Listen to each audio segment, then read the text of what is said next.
Okay, is it focused on me? Hopefully it's focused on me. If it's not that focused on me, then I'll just play with it.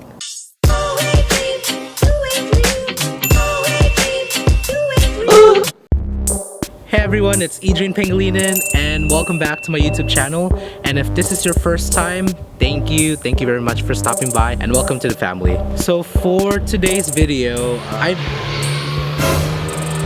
there's my cute neighbor. I actually want to catch you all up with what's been happening with my life updates ever since I started my YouTube channel and how all of that has been. And also I want to take the opportunity to talk about my overall journey as a content creator and a long-time YouTuber. So by the time that this video comes out, it would have been almost 2 months since I've started really focusing on YouTube again. And around that time, I've actually just recently left my full-time job with benefits, my comfort zone, my stability to really do this, to focus, to give all my time and energy into becoming a content creator, because everything has really led me into this. And actually I was also really excited to just get away from the environment that I was in, start something fresh, start something new. All of this has been such a humbling experience for me, because stepping out of my comfort zone to receiving that paycheck every 2 weeks, you know, having a stable income, you know, that stability, keyword stability, for me to do what I needed to do and for me to leave that all behind, to furthermore push into pursuing what it is that I'm now finally realizing that I want to do. It was really scary. There were many days where I became depressed. There was so much reflecting involved in this, and I guess I really allowed myself to be in a place where I became really insecure, became really critical of myself, I became unhappy. And of course I don't want to sugarcoat it, you know, because trying to live your best life or essentially chasing your dreams isn't always, you know, strawberries and cream. It's scary. It's really scary. And I'm very thankful that I have my very loving and supportive parents who've, you know, have done nothing but support, you know, from afar. Have never once made me feel insecure about not having any money. They've allowed me to deal with all of this in silence. I'm actually okay with it. You know, I've made peace with it, and we'll go from there. I've been doing my research that actually if someone were to really want to leave their full-time job to pursue their creatives or to pursue their dreams, that they should have at least 6 months worth of income saved. So you're not in a place of panicking and worrying where your money is gonna come from, because I had so many, Lord Jesus Christ. Oh my goodness, I had so many moments of like having a panic attack where my money was gonna come from to pay my bills, you know. But somehow, some way, every time I was about to reach the end of that threshold, a client came, an opportunity came, which is why I'm so thankful for all of y'all that are watching, and also to my clients who have trusted me and believed in me to helping y'all create. Hopefully you can still hear this. I just want to thank you all for trusting me and believing in me and what I do and what I can do, and also helping me pay my bills, you know. And I think that says a lot about not just my capabilities but also about my level of faith, because it's been almost 2 months of doing this, and like every time I think about where's my money gonna come from, I don't know. And how am I gonna pay my bills? I don't know either. And yeah. All of this has been such a very humbling experience, and it's, oh my goodness, it's not the easiest, but I think it's something that everyone should, you know, do sometime in their lifetime, is to just really follow your gut and do it. So I think that'll be it for this life update section.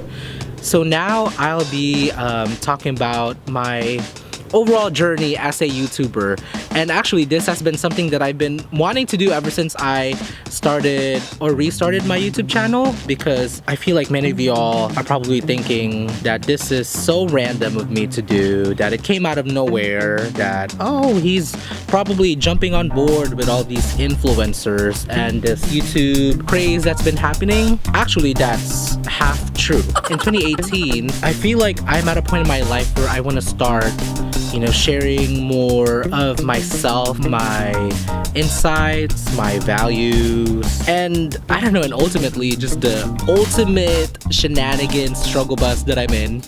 And it's funny because not just myself, but a lot of my friends also, I don't know, we're all in the same boat, and we think about like, why am I not recording? Why am I not recording my life? You know, this is so interesting. I realized that I needed and wanted representation for myself.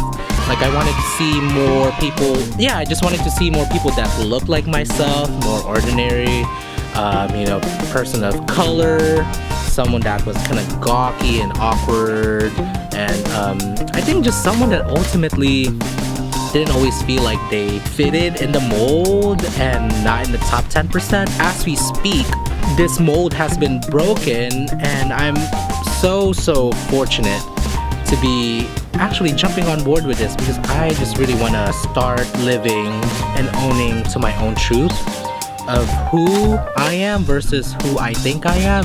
I started my YouTube channel actually back in 2006, you know, around the same time that I started my MySpace. So I was like, oh, YouTube, what's this? You know, like, it's a free video streaming service website, and I think this was the first one. I could be wrong, but for me, I think it was the first one that I've like encountered. So I made an account, didn't really think of it as anything, and I think around that time, all I was searching for were you know, opening billboards or theme songs, credits to like old sitcoms like Who's the Boss or Brady Bunch, Full House. I remember that's all, Seventh Heaven.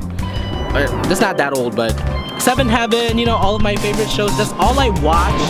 Yeah, so that's all I watched for a bit until a year later I eventually started bumping into older Filipino soap opera videos like from the 90s, and back then I was like, that was so cool, because I think before YouTube there wasn't really that much opportunities for archives unless it was on a website or on a fan website where they like specifically uploaded the video through like Real Player or Windows Media Player. I'm not sure if any of y'all still remember that, but I do. And if you do, please, you know, comment down below and give a shout out to that. And yeah, so I was just so happy to also be furthermore digging and also going back into my roots of being a Filipino. I was so happy. Later in 2007 and going into 2008, I remember there was like a huge craze of like top model fan-made videos, communities where like everyone was literally creating their own fantasy team like football, except you just replace it with like contestants from America's Next Top Model. And that was also around the time that I really started jumping on board and have fallen in love with the show. But even then I thought it was random, so I was like, okay, watching these, and I was like, okay, some of them are actually really good and believable. So in that summer 2008, I jumped on board and spent 2 summers to learn how to video edit, because I realized that I also wanted to do the same thing. But let me tell you, it was so, I feel like I've gotten so tan. But I feel like learning how to do the video editing was so difficult. It took me 2 summers essentially to get where I'm at, and you know, being someone that's very ambitious, I did it. How much time do I have left? I'm not sure if I have that much time. Oh well. So I started off with Sony Vegas Pro for Windows, which was, you know, I was Team Windows back then, Team PC. You know what, actually, the Sony Vegas Pro is a really good program. I think in many ways a lot more easily accessible and functionable than Adobe Premiere Pro. Sorry, just my personal thoughts. Because when I eventually transferred into Adobe, some of the things that I'm so used to doing from the other program in Adobe But you know, thankfully I was able to figure that out. And now I'm also Team Adobe Premiere Pro. So Team Apple. I could have sworn that this video was gonna be a lot more magical and a lot more, what's the word that I'm looking for? Sentimental. My whole journey as a YouTuber. After learning how to do the video program, I started not just one but two of my own parodies of America's Next Top Model. The first one, the earliest one I think was, my first one was Wannabe's Next Top Model.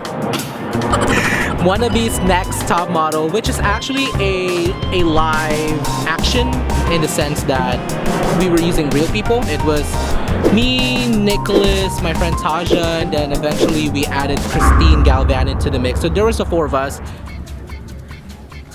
The judges have reached their decision. Wannabe's Next Top Model is...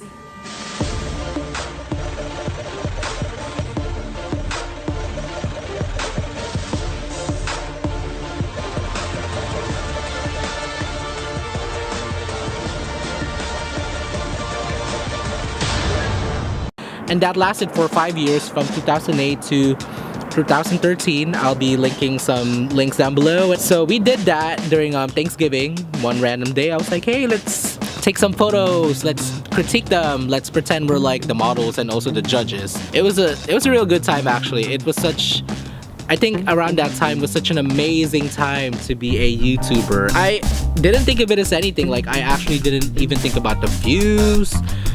Well, there were no likes or dislikes, thank goodness, you know, but the views, that didn't matter, you know. All it mattered to me was the creating, which is what it should be all about, you know, the creating, but also with a bigger picture, which was for me to have fun, being around with my friends, doing what we love to do, putting it out there in the world. And the second one was called The Next Top Model, which was actually more so a fantasy football inspired, where I choose like different models from different seasons and put them together. And the coolest part about all of this was a YouTube community participation. There were many people who applied through commenting down below with who they wanted. I chose my top 12 and we went from there, and that lasted for about a season and a half. One successful season, and then the second one, my computer broke, so I was never able to finish the second season, but that was amazing. I thought my editing was very impeccable. You know, the best part about all of this too was I was also able to just upload my personal life in there in regards to just like being a student, you know, random vlogs or videos during lunch with my friends, dance rehearsals, dance performances.